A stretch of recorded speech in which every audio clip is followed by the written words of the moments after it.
This Monday Night Raw was absolutely insane.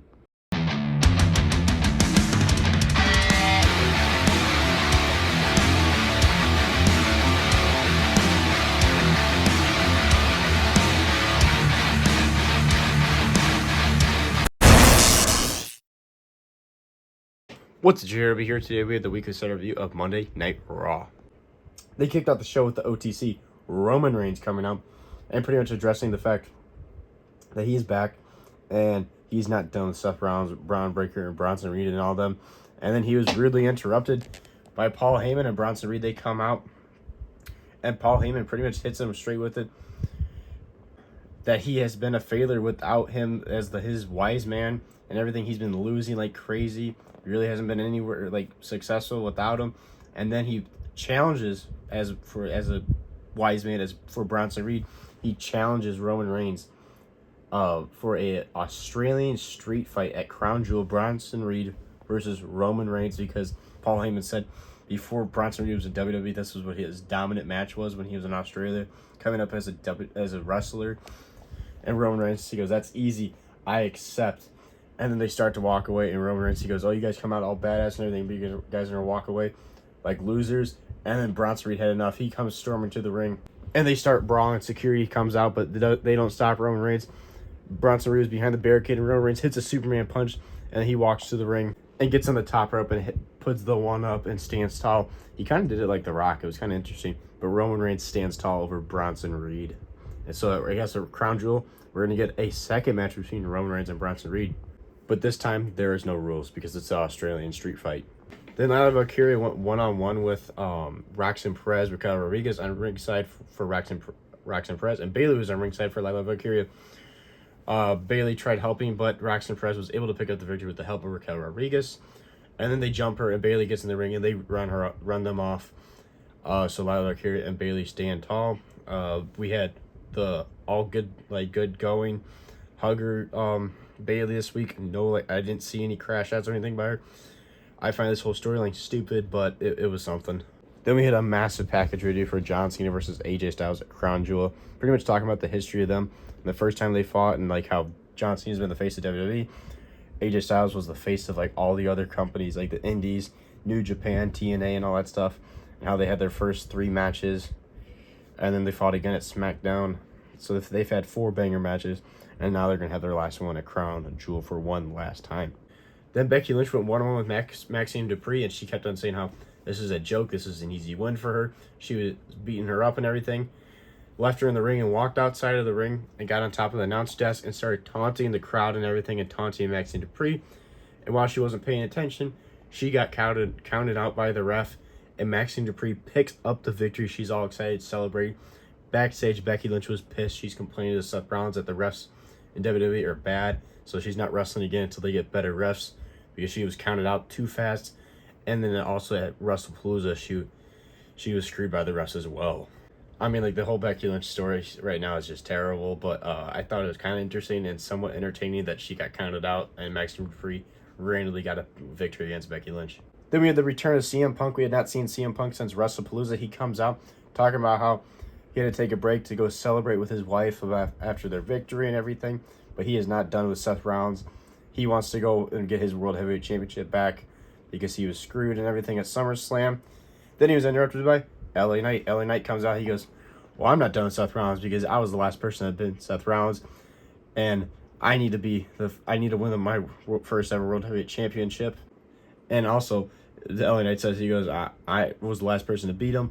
Also, CM Punk, you suck at being World Heavyweight Champion. You might be a good husband, but you suck at being a World Heavyweight Champion because you were you champion for 5 minutes.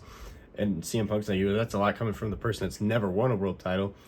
And then they kept on going back and forth about that. And then Jey Uso's music hit. Jey Uso comes out and he goes, "I never got my rematch for my World Heavyweight Championship." He goes, "I'm the first one in line. You guys get behind me."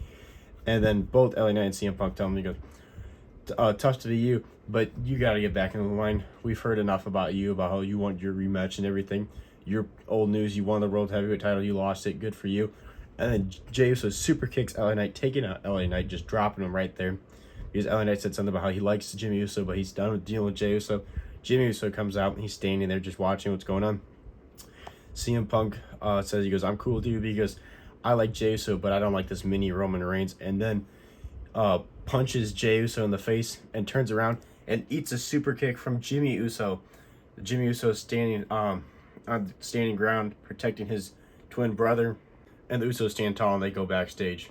Roman Reigns confronts them, telling how Jey Uso, you gotta keep your eyes on the prize. You gotta keep on paying attention for the World Heavyweight Championship. Don't worry about this tag stuff and everything. And then he talks to Jimmy Uso. He goes, just because I'm gone doesn't mean I don't hear what's going on. What's wrong with him taking advice from me? And it sets up the main event, a tag match between the Usos and LA Knight and CM Punk. Then we had a 6-man tag match. It was AJ Styles and Dragon Lee.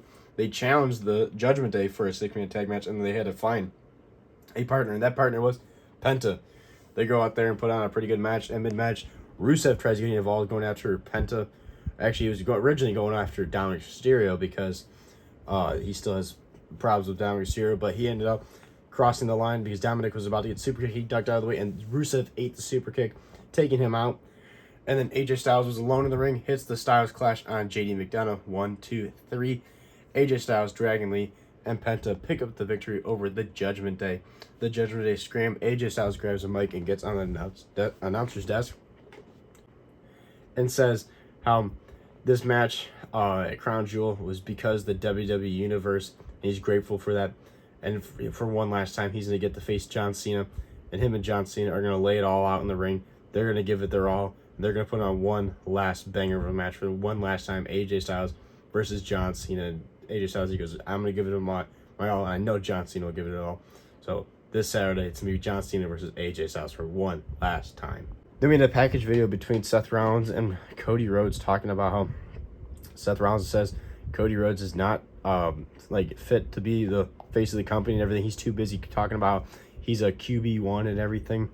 But Cody Rhodes is like, Seth, you're too stuck in the past. He goes, I know in the past you were my friend. You helped me defeat the Bloodline at WrestleMania 40 and everything. But he goes, if you're stuck in the past so much, he goes, then I'll remind you, you are 3-0 against me. And Seth Rollins pretty much accepts that he needs to beat Cody Rhodes at Crown Jewel. Then backstage, Seth Rollins asks Paul Heyman, he goes, what happens if I don't beat Cody Rhodes? He goes, what are you talking about? You're going to beat him. He goes, what happens? Tell me the truth. What happens if I don't beat him? Paul Heyman's like, all right. He goes, you lose the locker room. You lose the respect of Braun Breaker. You lose Bronson Reed. You lose me. You lose everything if you lose to Cody Rhodes for the 4th time straight. So Paul Heyman tells Seth Rollins, you need to beat Cody Rhodes by all means necessary at Crown Jewel. And Cody Rhodes also said in the promo video, he goes, bring anything, everybody you want, Braun Breaker, Bronson Reed. He goes, I'll still be able to beat you, Seth Rollins. So Seth Rollins isn't going to bring it all because he needs to beat Cody Rhodes at Crown Jewel. Then Kairi Sane was forced by Asuka to go one-on-one with Io Sky. She did not want to. It was a good match going back and forth. Before the match even started, Io Sky went right after Asuka started beating her up. But it ended up going into the ring where Kairi Sane took on Io Sky. Kairi Sane rolled her up for the pin. And with the help of Asuka held down Io Sky when the ref wasn't paying attention. 1, 2, 3, Kairi Sane picks up the victory over Io Sky. And the Kabuki Warriors stand tall over Io Sky. And it shows how much heat Io Sky has towards Asuka after what she's done to her. And Io Sky and Rhea Ripley will be facing these two, the Kabuki Warriors, at Crown Jewel. Then it was main event time, the Usos versus CM Punk and LA Knight. CM Punk and LA Knight, a team that they've been beefing together for the past couple months. So were they able to be a tag team? They were. The Usos dominated most of the match, but LA Knight was able to take out Jimmy Uso, and it was just Jey Uso and CM Punk in the ring. CM Punk was able to get Jey Uso up for a GTS, hits into the GTS. CM Punk falls backwards, and he's just leaning against the turnbuckle. LA Knight quickly jumps up, hits him on the back for a tag, jumps to the ring and pins Jey Uso, takes the advantage of the moment, and pins Jey Uso for the 1, 2, 3. CM Punk didn't even get to really do anything. He hit the GTS and leaned backwards. LA Knight quickly rolls out of the ring and stands tall celebrating. And CM Punk was pissed that he kind of took the win from him. But they pick up the victory over the Usos. Not sure where this is going with this whole group thing again. I feel like we can't escape this whole thing with the Usos and LA Knight and CM Punk in the Vision. I don't know where it's going. I got a feeling it's gonna go to a War Games match, which I don't want it to, but I feel like that's why they're dragging it out for so long. And I'm curious who's gonna eventually beat Seth Rollins, because I'm really not sure. Is it gonna be CM Punk or is it going to be LA Knight? I don't think it's going to be Jey Uso. I think this whole Jey Uso thing is going to lead to like another family feud thing, which is kind of annoying. I'm over that. But I think it's either going to be LA Knight or CM Punk that defeats Seth Rollins with the World Heavyweight Championship. I'm just not sure who will be yet. Overall, this Monday Night Raw was a banger. The whole thing with CM Punk, Jey Uso, and LA Knight was great. Roman Reigns and Bronson Reed, really enjoying Roman Reigns right now. The 6-man tag match wasn't terrible. Really excited for AJ Styles versus John Cena. Super excited for that. Super excited for Cody Rhodes versus Seth Rollins. That package video was great. The whole Bayley storyline I find very boring. But that's really it. The Becky Lynch thing and Maxine Dupree was kind of funny because I was not expecting that at all. And then the whole story with this guy, Kairi Sane and Asuka, I find very boring and like very cringe to watch. Like they're over like the top screaming and yelling. It's so cringy to me. It's just so weird and like, just unentertaining. But overall, this Monday Night Raw was great. I'm gonna give it a 4 out of 5 because I found the first, like the beginning of the show was okay with Roman Reigns, the Bronson Reed. It's kind of similar to what we see all the time.